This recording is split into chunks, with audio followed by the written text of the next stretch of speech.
ஓம் சைராம், ஜெய் சைராம். என் அன்பின் பிரியமே, உன் பிரார்த்தனை நிறைவேறிவிட்டது. இனி நீ எதற்குமே கவலைப்பட வேண்டியது இல்லை. சோதனையும் வேதனையும் உன்னை சோர்ந்து போக செய்வதற்காக வருவதல்ல, போதனை செய்வதற்காகவே வருகின்றன. போதனையை நீ உணர்ந்தால் உனக்கு சாதனையாக மாறும் என் குழந்தையே. ஒவ்வொரு நிலையை நினைத்தும் நீ ஏன் வேதனைப்படுகிறாய்? பிள்ளை நலனை நினைத்து வேதனை, இழந்து போனதை நினைத்து வேதனை, நோக செய்பவர்களை நினைத்து வேதனை. இப்படி வேதனை மேல் வேதனைப்பட்டு எதை நீ சாதிக்கப் போகிறாய்? உன் கவலையால் எதையேனும் சாதிக்க முடிந்தால் சொல்.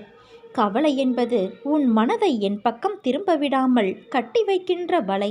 முதலில் இந்த வலைக்குள் இருந்து வெளியே வா. அப்போது என் அனுக்கிரகம் உனக்கு முழுமையாக கிடைக்கும்.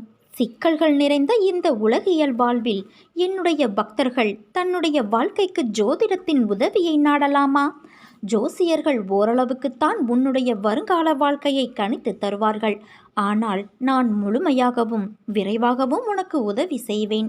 நீ என்னிடம் சரணாகதி அடைந்து விட்டால் உன் வாழ்க்கையின் முழு பொறுப்பையும் நானே ஏற்றுக்கொள்வேன். உன் துயரங்களையும் நான் குறைத்து விடுவேன். உன்னுடைய ஆனந்தத்தை அதிகப்படுத்துவேன். நீ சுகம் துக்கம் இரண்டிலுமே என்னை பார். உலகியல் ஆன்மீக வாழ்க்கை இரண்டிலுமே என்னை பார். ஜாதகம், கைரேகைக்காரர்களின் ஜோசியம் ஆகியோரின் முன்னோடி உரைகளை தூக்கி எறிந்துவிட்டு என்னை மட்டுமே நம்பு. என்னை நம்பி என்பால் லயமாகும் மனிதனின் எல்லா காரியங்களையும் பொம்மலாட்டத்தைப் போல நான் முன்னின்று நடத்துகிறேன். ஜோதிடம் பொய் அல்ல.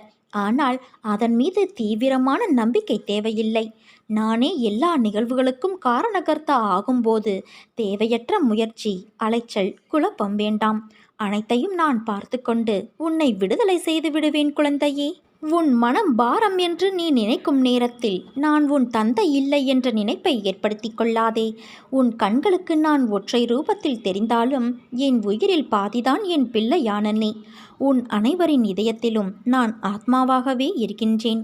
சில நேரம் இது ஏன், இதை மாற்ற வேண்டும் என்ற எண்ணத்தை உனக்குள் உணர வைப்பேன்.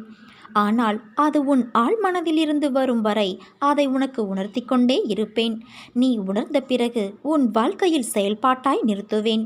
உனக்கு ஒன்று தர வேண்டும் என்று நான் விரும்பினால் அதற்காக நானே உன்னை தயார் செய்து நீ அறியாத வண்ணமாய் நான் இருப்பேன். உன் அப்பா நான் உனக்கு செய்த விஷயங்கள் அற்புதமாய் நீ உணர்வாய். அதை விரைவில் உணரத்தான் போகின்றாய். புரியவில்லையா குழந்தையே? உன் வாழ்வில் அற்புதம் நிகழப்போகிறது. நான் இதை உனக்கு சத்திய பிரமாணமாக செய்து தருகிறேன். இது உன் சத்திய தேவனின் சத்திய வாக்கு. இனி உன் வாழ்வில் இருள் விலகப் போகிறது. மனமுடைந்து போய் கண்ணீர் விட்டு வாழ்க்கை இவ்வளவுதான் என்ற முடிவுக்கு வந்து விடாதே. திடீர் திருப்பம் வந்து நீ ஆனந்தமாக வாழப்போகிறாய். இதோ அதை உனக்காக தரப்போகிறேன். சற்றே பொறுமை கொள் என் குழந்தையே.